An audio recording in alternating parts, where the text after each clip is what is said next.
Iran की तरफ से जो एक रिवाइज्ड प्रपोजल या प्लान है वो अमेरिका को पाकिस्तान के जरिए हवाले किया गया है। और कल रात हमने देखा कि अमेरिकी सदर ट्रंप की तरफ से उस पर रद्द अमल सामने आया, जिसमें उन्होंने ये जरूर कहा कि ईरान ने एक कोशिश तो की है, जो इससे पहले वाला उन्होंने जो प्रपोजल भेजा था उसको जरा बेहतर करने की, लेकिन साथ ही उन्होंने ये कहा कि वो इससे सेटिस्फाइड नहीं है। अब उसके बाद ये एक लेजिटिमेट सवाल जो हर कोई कर रहा है कि अगर ये बातचीत के जरिए मामला हल नहीं हो सकता और जो ईरान ने नया प्रपोजल भेजा है वो भी अगर अमेरिका को पसंद नहीं है तो क्या दोबारा जंग शुरू हो जाएगी। इसके हवाले से अमेरिकी सदर ट्रंप को एक पेंटागन की तरफ से ब्रीफिंग भी दी गई है कि लिमिटेड ऑप्शंस क्या हो सकते हैं। दूसरी तरफ जो ईरान है उनकी तरफ से भी कुछ ऐसे बयानात सामने आ रहे हैं और इस खदशे का इजहार कर रहे हैं कि मुमकिन तौर पर यह हो सकता है कि दोबारा से अमेरिका के साथ जंग जो है वो शुरू हो जाए। लेकिन इस सारी सूरत हाल के बीच सर्टनली जो एक चीज इंपॉर्टेंट है कि कुछ जो इत्तलात आई हैं कि जो रिवाइज्ड प्लान ईरान की तरफ से सामने आया है, अगर तो वो दुरुस्त है, यानी कि वॉल स्ट्रीट जर्नल ने रिपोर्ट किया है, कुछ और जो बैन अल-अक़वामी मीडिया रिपोर्ट कर रहा है कि उसमें ईरान ने काफी लचक दिखाई है। एक लचक तो ये दिखाई है, रिपोर्टेडली ये कहा जा रहा है कि जो पहले उन्होंने एक कंडीशन रखी थी कि जब तक यूएस नेवल ब्लॉकेड खत्म नहीं होता तब तक अमेरिका के साथ बातचीत नहीं हो सकती। दूसरा, ईरान अब कहा यह जा रहा है कि जो उनका न्यूक्लियर प्रोग्राम है उसके हवाले से भी बातचीत करने के लिए तैयार है। एंड मोर इम्पोर्टेंटली ये जो इतलात हैं शहबाज, उसमें यह कहा जा रहा है कि अगर अमेरिका पॉजिटिवली रिस्पॉन्ड करता है तो वो पाकिस्तान में as early as next week America के साथ बातचीत करने के लिए तैयार हैं। बट आई हैव टू से कि ये जो रिपोर्ट किया जा रहा है ये रिपोर्टेडली यानी कि मीडिया रिपोर्ट कर रहा है, बट ऑब्वियसली कुछ क्रेडिबल जो मीडिया आउटलेट्स हैं रिपोर्ट कर रहे हैं। अगर तो ये बात दुरुस्त है तो क्लियरली यहां पर आपको लग रहा है कि ईरान बातचीत के जरिए मामलात को हल करने की एक संजीदा कोशिश करना चाहता है। इट अपीयर्स बिल्कुल ऐसे ही कामरान, ये जो डेवलपमेंट्स हो रही हैं इसमें खैर हतमी तौर पर तो कुछ भी नहीं कहा जा सकता। दोनों साइड जो हैं वो मीडिया के जरिए अपनी इन्फॉर्मेशन एक्सचेंज कर रही हैं, बिहाइंड द डोर्स भी चल रहा है थ्रू पाकिस्तान।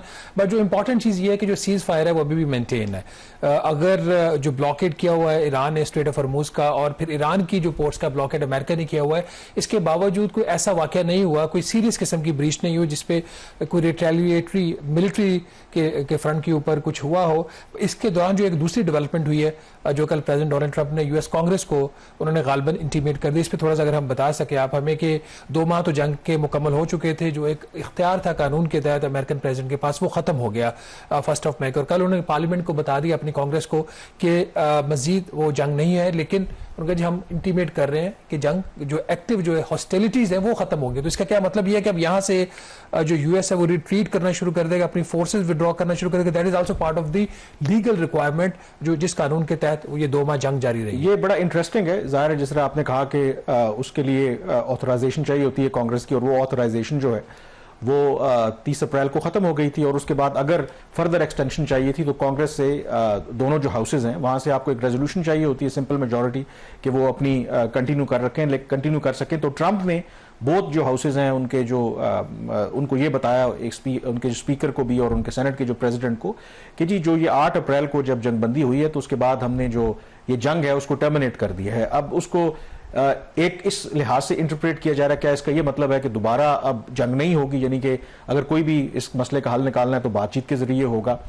दूसरा ये है कि ट्रंप इज ट्रंप, उन लोगों का ख्याल है कि वो तो पहले ही जो इस तरह के प्रोटोकॉल्स हैं, इस तरह की जो आप कह सकते हैं कि ऑथराइजेशन है, या उसको इतना मानते नहीं है। जब उनका मूड बनेगा, अगर उन्होंने दोबारा जंग का आगाज करना हुआ तो वो कोई और उज़र पेश कर देंगे। बट ये चीज अपनी जगह पे बरकरार है। I think despite the fact कि उन्होंने डिससेटिस्फैक्शन शो की है रिगार्डिंग जो ईरान की तरफ से नई तजावीज सामने आई हैं, बट ये उन्होंने अभी तक इशारा नहीं दिया कि क्या वो दोबारा जंग की तरफ जाएंगे। ये प्रोटोकॉल की बात तो नहीं है ना, ये कानून की बात है। अब अगर ये यूनाइटेड नेशन का तो कानून या उसके कन्वेंशन नहीं है जिसको वो वायलेट कर रहे हैं और दुनिया कुछ नहीं कर पा रही, ये उनकी कांग्रेस का कानून है। तो अगर इसकी वायलेशन में वो जाते हैं तो फिर तो उनकी भी हो सकती है ना। जो मैंने जितना पढ़ा है उसमें कहा है कि कानून तो बिल्कुल कहता है, लेकिन ट्रंप ने बहुत से ऐसे काम किए हैं और अगर वो वायलेट भी करते हैं तो उसकी कोई पनिशमेंट नहीं है। मुझे कहते हैं कि उसमें कोई इस तरह का कोई एक्शन जो है वो कांग्रेस ले नहीं सकती, यानी कि एक इस तरह के उनके वो कवानीन है। और हमने देखा है कि ट्रंप ने बहुत से ऐसे काम किए। इम्पीच कर सकती है ना? नहीं, कांग्रेस इम्पीच कर सकती है, बट वो तो वैसे उन्होंने बहुत से ऐसे काम किए हैं, बट इमीडिएटली उनको लगता है कि शायद कोई ऐसा कोई फॉल आउट उसका हो नहीं सकता। यानी कि इस तरह का ये कानून बिल्कुल अपनी जगह पे मौजूद है।